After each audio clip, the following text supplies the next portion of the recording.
지기현보다 더한 판사가 나타났어. 판결의 가장 큰 문제는 국민을 철저히 무시했다. 김건희만 향해 속삭이는 듯한. 내가 오늘 한 건 할 건데 알지? 하면 알아. 이 눈빛만 교환해도 공모가 될 수 있는 거야. 대통령 취임식에 주가 조작 주범의 아들이 VIP로 초청된 공범이라고 많잖아요. 자백한 여론조사에 관하여 계약서를 작성한 바가 없습니다. 이 얼마나 어처구니 없는 얘기. 와, 이거를 국민들 앞에서 얘기를 하네요. 저런 논리라면 이른바 당선 축하금 명목으로 샤넬백 아니라 돈을 줘도 무죄. 브로커보다 오히려 낮은 형이 선고. 이게 1년 8개월이면 도대체 뭔 짓을 더 해야만 3년 4년씩 나오는 거냐. 이게 마치 윤석열을 지기현이 구속 취소 특혜를 준 것과 윤석열 한덕수 판결까지 되돌아보면 예측 불허의 복불복 장난과 사법 독립성이 보였지만 사법 방종의 시대가 판사가 자기만의 성을 쌓고 그냥 세상과 문 닫고 사시는 것 같아요. 세상 물정을 아예 모르는. 이게 전형적인 법외국제에 해당한. 이제 사법개혁은 이상적인 담론이 아니라 절박한 현실적 제도입니다.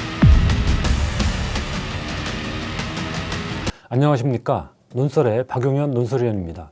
김건희 씨에 대한 1심 판결을 지켜보며 모멸감을 느낀 게 저 혼자만은 아닐 것입니다. 김건희 씨가 저지른 주가 조작, 정치자금법 위반, 알선수재는 피해자가 특정되지 않는 성격의 범죄입니다. 다시 말해 국민 모두가 피해자인 범죄입니다. 김건희 씨에 대한 1심 판결의 가장 큰 문제는 범죄의 피해자이자 수많은 증거를 직접 보고 들은 국민을 철저히 무시했다는 점입니다.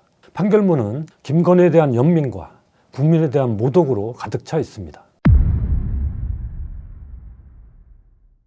판결문은 자기 취향껏 쓰는 수필이 아닙니다. 객관적 사실과 엄격한 법리로 구성돼야 합니다. 그런데 우인성 재판장의 김건희 1심 판결은 연민의 정으로 쓰인 수필 같습니다. 어떻게든 피고인을 옹호하고 싶은 변호사처럼 억지 논리를 수없이 강변하고 있습니다. 법관은 주권자 국민을 대신해 우리 공동체를 지키기 위한 엄정한 법적 심판을 내리는 자리입니다. 그러나 이번 판결문은 오로지 김건희만 향해 속삭이는 듯합니다. 주권자 국민은 판결문의 행간에서조차 발견할 수 없습니다. 우인성 재판장은 권력을 잃어버린 자라는 표현을 씁니다. 옛말에 형무등급 그리고 추모리불량이라는 말이 있습니다.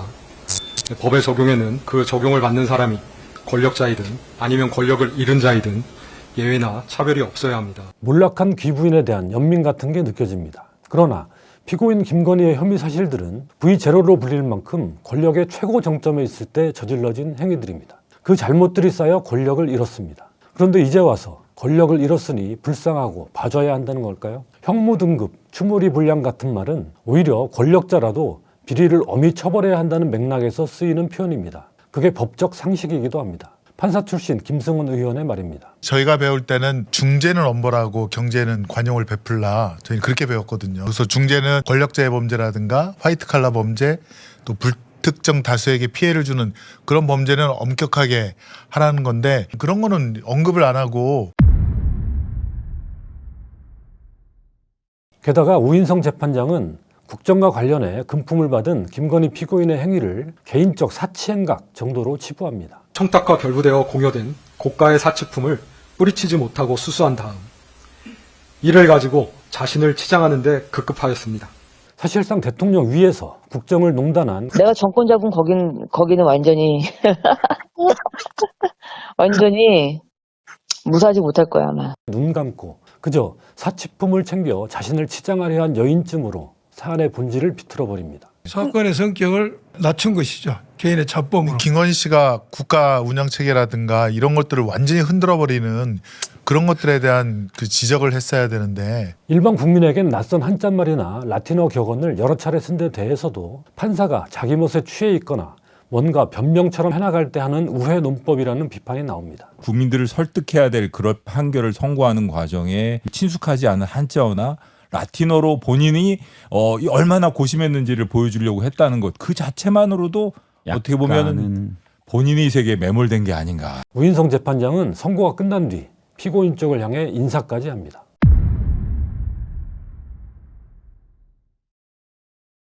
이 같은 재판장의 인식과 태도가 결국 억지스런 법리 왜곡으로 이어졌다고 봅니다. 이번 판결의 법리적 오류와 허점에 대해선 언론에서 이미 많은 지적이 나왔습니다. 몇 가지 핵심적인 대목만 간략히 보겠습니다. 도이치모터스 주가 조작과 관련해 유명한 증거 자료가 있죠. 주가 조작 세력끼리 12시에 3,300원에 8만 개 때려달라 해주셈. 준비시킬게요. 매도하라 하셈. 이 같은 대화가 오간 뒤 7초 만에 김건희 씨 계좌에서 8만 주 매도 주문이 나옵니다. 이 밖에도 김건희 씨가 주가 조작에 가담한 증거는 숱하게 공개됐습니다. 그런데도 우인성 재판장은 김 씨를 공범으로 인정하지 않았습니다.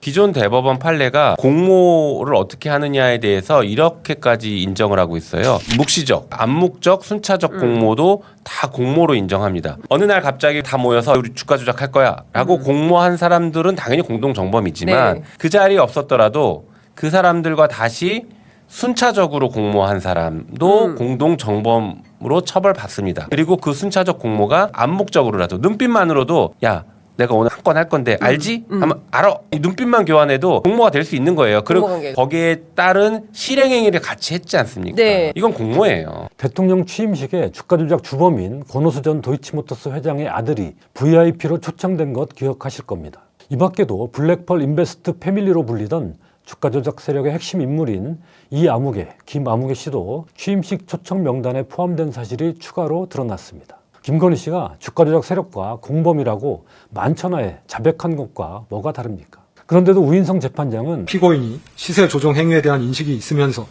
이를 용인하였다 하더라도 공동정범이 성립할 수는 없다고 보입니다. 주문해서 무죄를 선고하기로 합니다. 도대체 누가 수긍할 수 있겠습니까?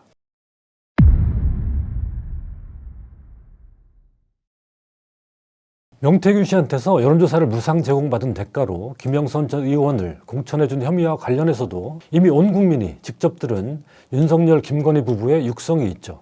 경선 때도 열심히 뛰었는데 좀 해주지 뭘 그러냐. 김영선이 좀 해줘라 그랬는데 뭐 이렇게 말이 많네. 상현이한테 내가 한 번 더 얘기를 할게.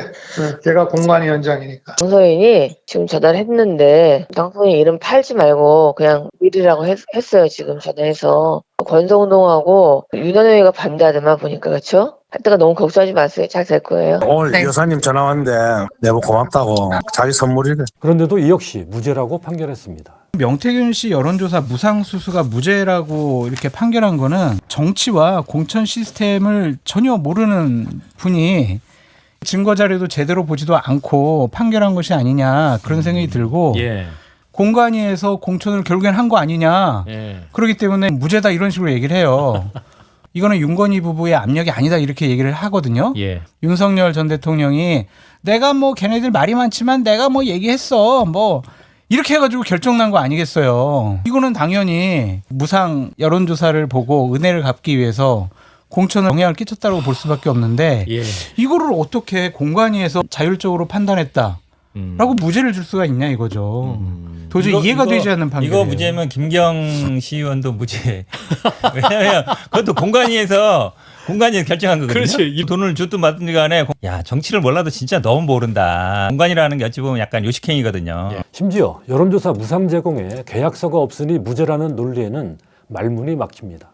명태균은 국민의힘 관련 기관인 여의도 연구원과는 2021년 4월 및 5월경 각각 여론조사에 관하여 계약서를 작성하였는데 비슷한 시기인 2021년 6월경 피고인 부부를 만났으면서도 여론조사에 관하여 계약서를 작성한 바가 없습니다. 저 넥타이 메고 점잖은 톤으로 하니까 이게 별로 이상한 소리처럼 안 들릴지 모르겠는데 이 얼마나 어처구니 없는 얘기입니까? 와 이거를 국민들 앞에서 얘기를 하네. 정치자금법 위반에 해당하는 거래를 계약서 쓰고 하는 사람이 어디 있겠습니까? 이번 판결의 논리대로면 음성적인 정치자금 거래를 처벌할 길이 없어집니다.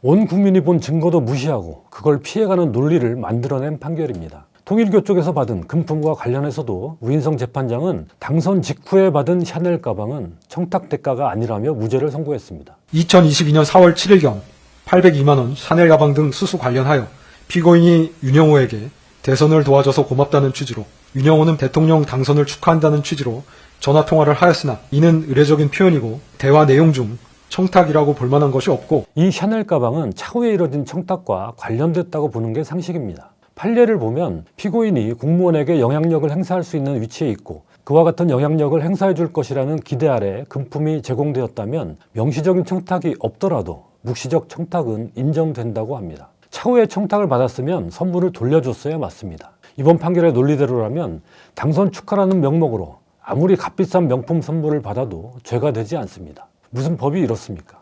저런 논리라면 이른바 당선 축하금이라는 명목으로 샤넬백 아니라 돈을 줘도 무죄라는 논리밖에 안 돼요. 1억이든 10억이든. 결국 1271만 원짜리 나머지 샤넬 가방 1개와 6220만 원짜리 그라프 목걸이를 받은 것만 알선수재로 유죄가 인정됐는데요.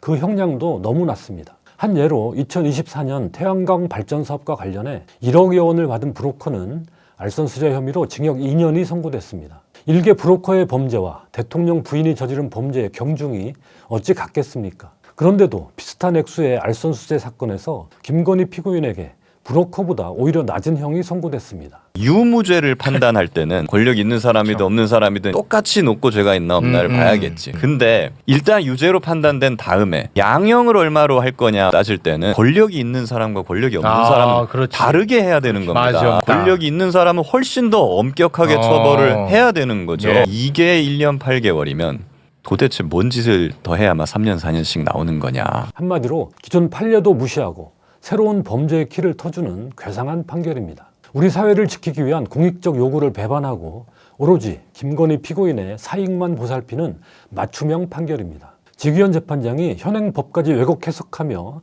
내란 우두머리 피의자 윤석열을 풀어준 것과 판박이입니다. 너무나 친절하게 김건희에게만 요리조리 다 피해가면서 공모를 인정하지 않은 것이죠. 이게 마치 윤석열을 지기현이 구속 취소했을 때 그동안 날짜로 계산하는 거 갑자기 시간으로 계산해서 이 사람만 특혜를 준 것과 비슷한 느낌 아닌가.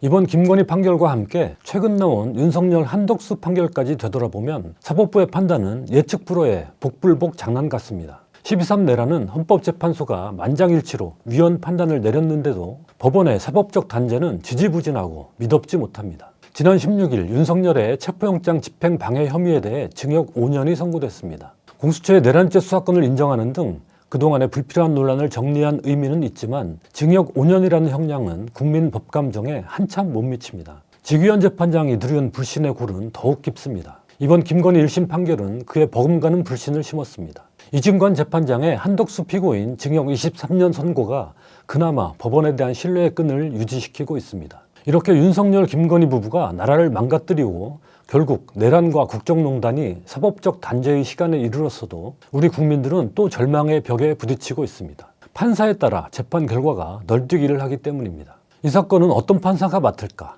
이 판사는 지기현 판사와 같은가 다른가? 마치 롤러코스터를 타듯 조마조마 마음을 졸여야 합니다. 이것이 정상적인 법치국가의 모습일까요?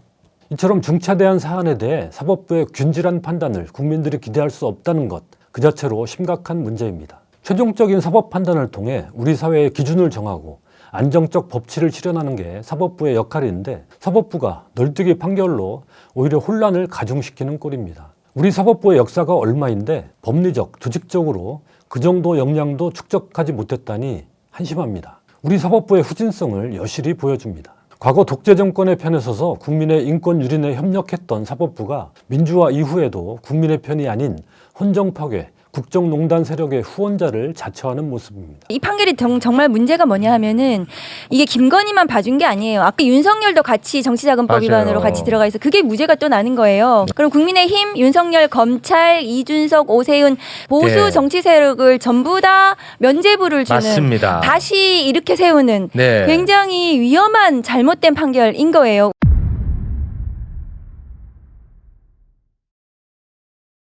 민주화와 함께 사법 독립성이 주어졌지만 그에 따른 책임과 권한을 제멋대로 행사하는 사법 방종의 시대가 됐습니다. 사법부 구성원 다수가 국민의 삶, 상식, 법 감정과 괴리된 채 딴 세상에 사는 것처럼 권한을 휘두릅니다. 판사가 국민의 법감정은 동떨어지 자기만의 성을 쌓고 사는 것을 지금 보여준 겁니다. 지금 다른 나라 세상을 살고 있어요. 모르는 거예요. 전혀 그냥 세상과 문 닫고 사시는 것 같아요. 세상 물정을 아예 모르는 거야. 헌법 수호, 법치 수호, 정의 실현을 향한 의지가 일반 시민보다 한참 뒤떨어진 판사들을 보며 국민들은 제대로 된 판사가 이렇게 없나라는 심각한 의문을 품습니다. 사법부 안에 윤석열, 김건희의 정치 생명을 어떻게든 연명시켜보려는 비호 세력이 있는 게 아니냐는 의심마저 꿈틀거립니다. 프랑스 혁명 당시 구체제의 기득권과 한몸이었던 법복 귀족이 연상됩니다. 이런 사법부로는 사회가 유지 존속될 수 없습니다. 프랑스 문호 발자크는 사법 불신은 한 사회의 종말이 시작됨을 알리는 징표라고 했습니다.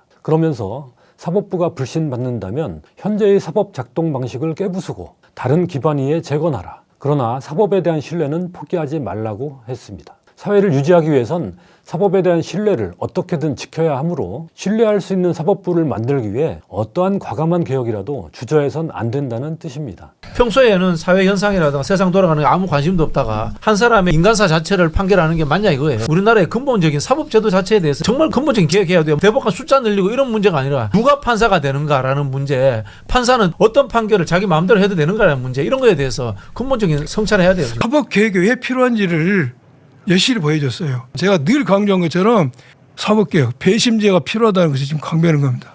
이거 지기현보다 더한 판사가 나타났어요. 배심제에서 일반 국민이었으면 이거 무죄 선고하겠습니까? 택도 한다는 소리죠. 이런 판사가 많이 있을 거예요, 법원에. 이게 전형적인 법외국죄에 해당하는 겁니다. 그래서 좋습니다. 대한민국 국민들이 공청회 뭐 100번, 1000번 하는 것보다 이번에 딱 보셔서 법외국죄가 필요하구나. 이런 지적에 동의하는 국민이 부쩍 늘어났을 겁니다. 윤석열, 김건희 재판을 통해 사법개혁의 필요성을 사법부 스스로 입증하고 있습니다. 이제 사법개혁은 이상적인 담론이 아니라 절박한 현실적 요구입니다.